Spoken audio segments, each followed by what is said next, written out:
Australians all, let us rejoice for the life of Robert James Lee Hawke, AC, father, husband, son,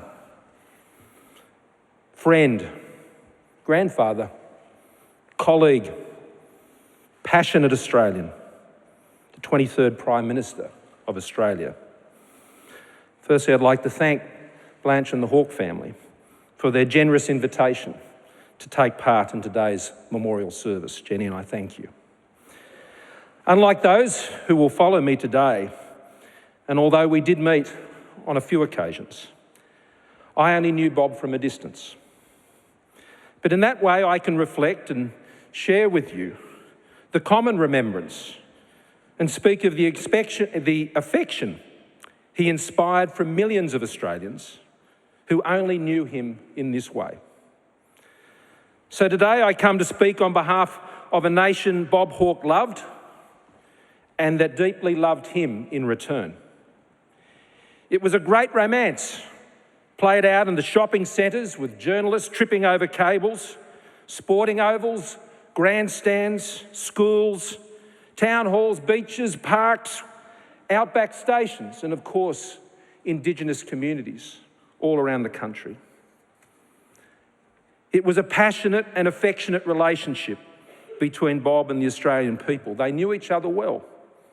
They forgave each other's shortcomings.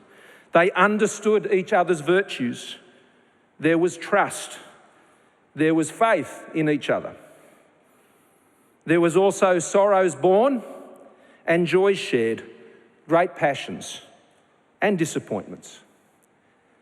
Destiny was always Bob Hawke's friend, but it was never a passive or easy relationship. He never hid himself from us. He let us see all of his complexity, all of it. And that's what Australians loved about him. Our 23rd Prime Minister was a proud and faithful son of the Labor movement, and he became one of the proud fathers of our modern Australia.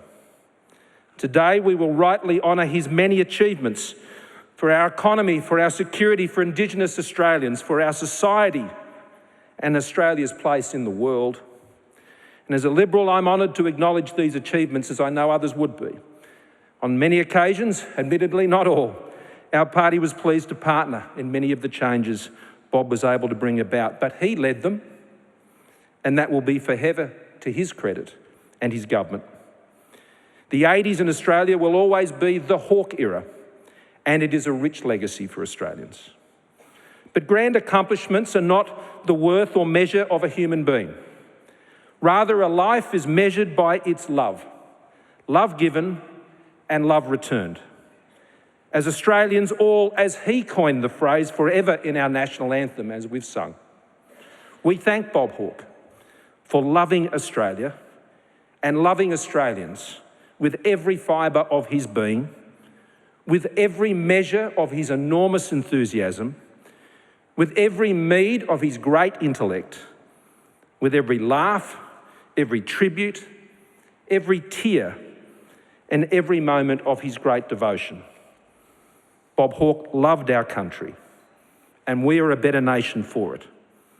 In his passing, we honour and give thanks for a great Australian patriot. On behalf of Australia, I extend to his widow Blanche and his family our deepest sympathies as a nation, as well as our thanks for sharing him with our country and caring for him until the very end. And we also remember the legacy of the late Hazel Hawke, and we thank all of Bob's family for the sacrifices they made as Bob pursued his public service in service to us all. So Bob, your record is honoured, your legacy is secure, and your country will be forever grateful.